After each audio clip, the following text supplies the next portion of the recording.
하나님의 영에 감동된 사람, 이런 제목으로 잠깐 말씀을 상고하고자 합니다. 하나님의 영에 감동된 사람, 이렇게 칭찬한 사람은 지금 애굽의 대제국 바로 왕인데, 그렇다고 해서 바로가 이렇게 칭찬했다고 해서 바로가 여호와의 신앙을 갖고 있다는 것은 아닙니다.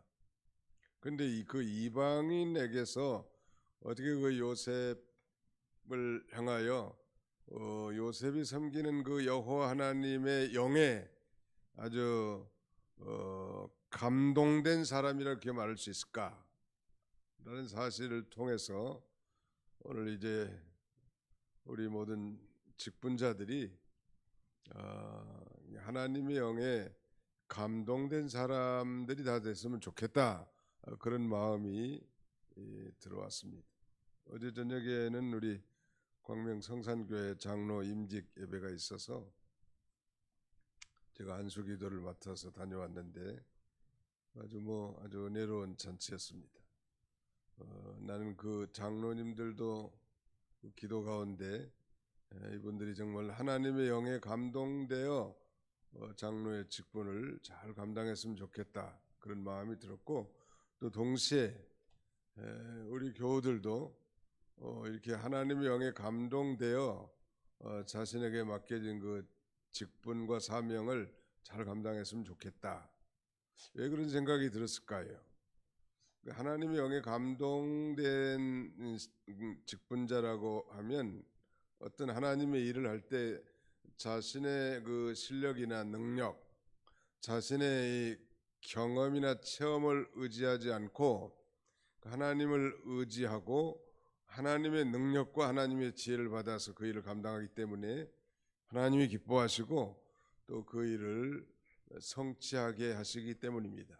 그래서 우리 모든 새벽을 깨우는 우리 모든 직분자들이 다 하나님의 영에 감동된 직분자들이 다 되시기를 주님의 이름으로 축원합니다. 사도행전 6장에 보면 이제 그 초대 예루살렘 교회 7 집사를 세우지 않습니까? 구제의 문제로 다툼이 교회 안에 생겼기 때문에 그런 필요의 문제를 해결하기 위해서 직분자를 세우는데, 그 7 집사를 세우는 데 있어서 여러 가지 기준이 있지만 제 눈에 들어온 것은 성령과 지혜가 충만한 사람, 또 반복되기를 성령과 믿음이 충만한 사람 7을 세워서 그들에게 맡기고, 우리는 이 하나님의 말씀과 기도에 전무하겠다고 하는 게 말하자면 그 지도자들의 생각이었단 말. 근데 놀라운 사실은 성령과 지혜가 충만한 사람, 성령과 믿음이 충만한 사람, 성령이라는 이 공통 분모가 들어가는데, 바로 집사의 직분을 감당하는 일에 있어서도 자신의 과거의 무슨 경험이나 세상적인 지혜가 아니라 성령의 인도와 주장을 받아 하나님의 뜻을 품고 그 뜻을 순종하는 자가 되어야 되지 않겠는가, 그런 생각이 사도들을 지배했던 것 같습니다. 오늘 이 21세기에 이 교회들도 마찬가지, 모든 직분자들이 다들 허물이 많고 또 세상의 경력들도 화려할 수도 있지만 그 모든 것들 다 배제하고 과연 이 일과 이 사건에 대한 하나님의 뜻이 무엇인지 그것을 찾아서 감당할 때 하나님의 교회는 더 발전하고 화목을 도모할 수 있으리라 생각이 됩니다. 거기 오늘 본문 창세기 41장 38절 39절 다시 한번 읽어봅시다. 38절 39절 시작. 바로가 그의 신하들에게 이르되 이와 같이 하나님의 영에 감동된 사람을 우리가 어찌 찾을 수 있으리요 하고 요셉에게 이르되 하나님이 이 모든 것을 내게 보이셨으니 너와 같이 명철하고 지혜 있는 자가 없도다. 세상 사람이 볼 때 이 사람이야말로 여호와 하나님의 영에 아주 감동된 사람이고, 그러므로 말미암아 이 애굽에 있는 술사나 박사 이런 사람들보다 뛰어난 그런 초월적 지혜와 명철이 있는 걸 발견했단 말이에요. 이 리더들은 그런 걸 좀 발견하는 이 지위와 위치에 있습니다. 그래서 어떻게 나라를 잘 세워나가는 것이 그들의 이 소망이기 때문에 인사가 만사라고 그야말로 훌륭한, 이 말하자면 그 일꾼을 세우는 것이 국가의 흥망을 좌우할 수 있단 말. 그러므로 요셉을 지켜보니까 자기가 그 반복해서 두 번이나 꾼 꿈을 애굽의 무슨 뭐 점쟁이들은 도저히 감당할 수 없는, 해석할 수 없는 일을 얘기한 것 보고 과연 그의 해석이 합당하단 말이에요. 이분이야말로 이자가 섬기는 신, 하나님의 영에 감동된 사람이구나. 그러므로 그에게서 정말 우리가 느끼고 찾을 수 없는, 인간 세계에서의 찾아볼 수 없는 그런 신적 지혜와 명철이 드러나는구나. 이걸 발견하는 거예요.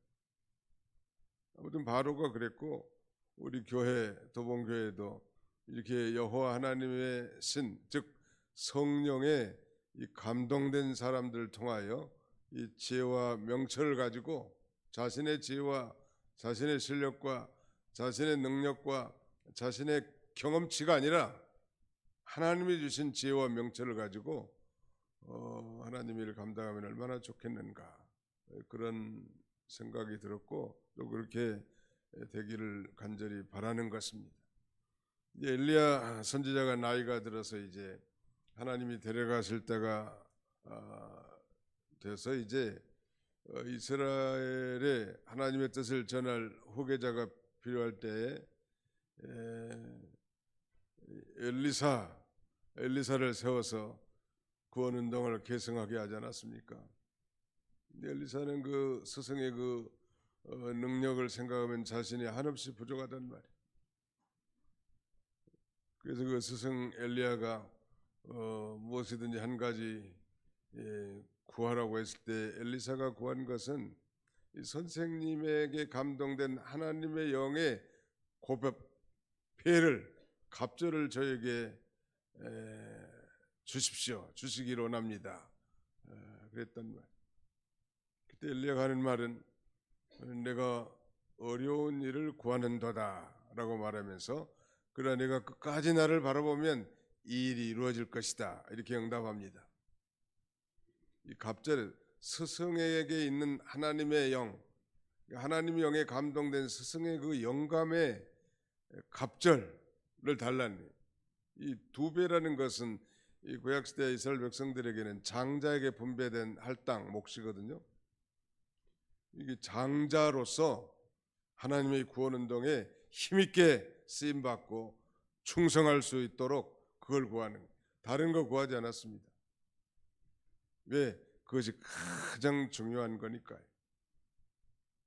우리 모든 직분자들이 구할 것도 마찬가지 같습니다. 성령의 충만함을 주시옵소서. 이 성령 충만한 가운데 있으면 모든 사건이 문제가 아니고, 환경이 문제가 아니고, 그 다음에 뭐 호불호가 문제가 아니고, 물질의 다소가 문제가 아니고, 자신의 뭐 나약함과 강함이 문제가 아니고, 성령이 충만하면, 즉 하나님의 영의 감동만 되면 하나님께서 지혜와 명철을 주셔서 모든 환경을 타개하고 하나님의 뜻을 성취해 나갈 수 있단 말이에요.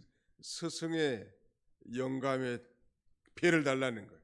욕심이 많은 것 같지만 엘리야 시대보다 이제 엘리사 시대는 더 악한 시대, 오늘 이 시대는 그야말로 점점 죄가 가득 들어찬 악한 시대, 사람이 잔소리해가지고 들을 시대도 아니, 부모가 자식에게, 목사가 성도에게, 리더가 부하 직원에게 말로 해서 되는 시대가 아니, 이제는 정말 겸손히 하나님 앞에 엎드려서 기도하고 하나님의 뜻을 몸소 실천하면서 걸어갈 때 그것이 교훈이 되고 전감이 되는 그런 시대가 됐단 말이에요.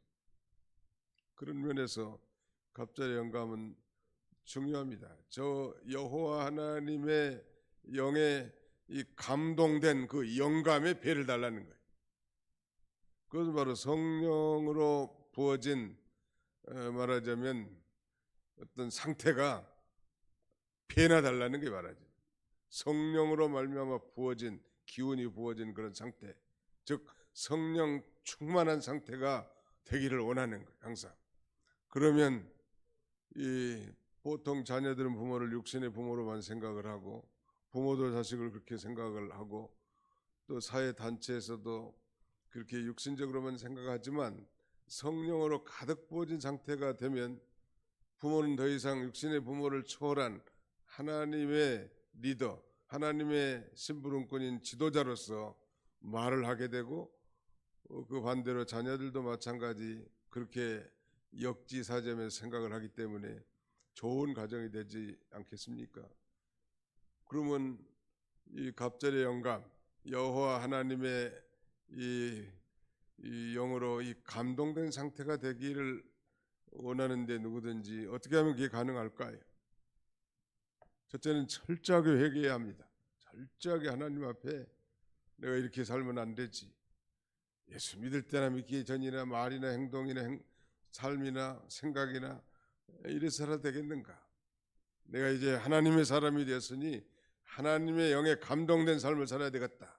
또 그래서 그 직분도 감당해야 되겠다. 이런 마음을 가지고 철저하게 회개합니다. 그다음에 두 번째는 회개에 합당한 열매를 맺혀야 돼. 그러니까 죄를 회개한다는 것은 이 죄라는 건 하나님의 말씀을 어긴 것이기 때문에 회개에 합당한 열매를 맺힌다는 것은 이제 그 꺾어버리고 어겼던 그 말씀을 실제 내 삶에서 순종하는 것입니다. 그다음에 세 번째 단계는 이렇게 하나님의 말씀, 하나님의 뜻을 순종하려고 하면은 반드시 고난이 찾아오죠. 무릇 경건하게 살고자 하는 자는 핍박을 받으리라고 했는데 회개하는 것까지는 좋았는데 회개에 합당한 열매를 맺혀서 이제 그 말씀대로 살려고 하면 물질에 손해가 될 수도 있고 사람들에게 손가락질 당할 수도 있고 그다음에 그 말씀을 순종하려고 하니까 이 거친 세상에서 고난도 올 수 있기 때문에 세 번째 단계는 고난을 각오해야 합니다. 첫째는 죄를 회개하고 두 번째는 회개에 합당한 삶, 즉 말씀을 순종하고 말씀을 순종하다 보니까 뭐가 찾아와요? 고난이 찾아온다.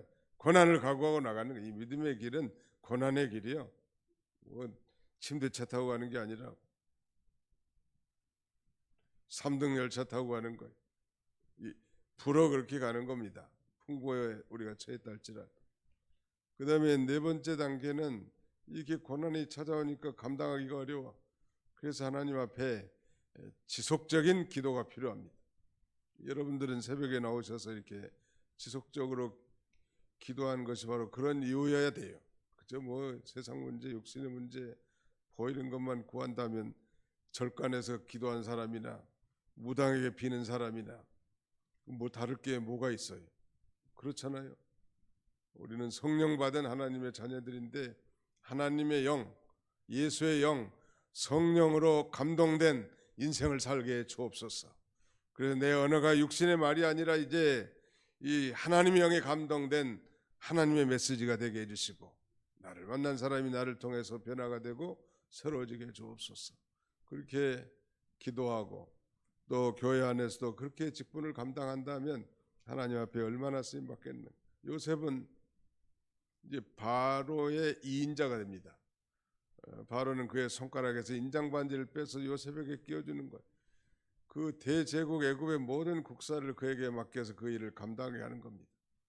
그가 뭐 출세하려고 하는 건 전혀 없었어요. 요셉은 일개 보디발의 집에서 노예 생활하던 이 요셉을 일개 나라의 대제국의 총리로 세우신 것은 그야말로 하나님의 주권적인 섭리고 은혜일 뿐만 아니라 하나님께서는 이 하나님의 영에 충만하게 감동해서 당신의 뜻을 대제국 애국과 그 변방의 수많은 나라를 통해서 이루어가기를 원하셔서 그렇게 하나님의 영에 감동하게 하신 거예요.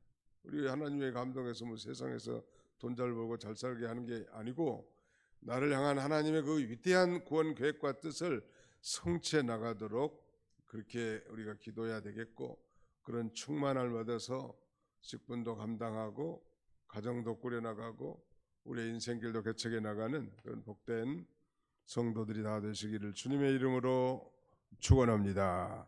기도합시다. 잠깐 기도하겠습니다. 살아계신 우리 아버지 하나님께서 이 새벽에도 주 앞에 달려나온 사랑하는 권속들을 하나님께서 기억해 주시고 저들의 심령을 성령으로 말미암아 새롭게 해주셔서 오늘 요셉을 통해 잠깐 우리가 살펴본 대로 그가 하나님의 영에 감동된 사람이라고 이방인 바로 왕에게 다 인정을 받고 그로 말미암아 이 세상 이 술사 박사들에게서 찾아볼 수 없는 지혜와 명철을 하나님이 주셔서 대기근의 시대에도 하나님의 뜻을 펼치도록 만드신 것처럼 오늘 시대는 과거보다 훨씬 제약이 관영한 이런 시대이고 사람들이 다 자기를 사랑하고 자기 뜻을 주장하며 돈을 사랑하고 쾌락을 사랑하기를 하나님보다 다른 이런 시대에 우리가 날마다 하나님의 영에 감동되어 세상을 거스려 나가며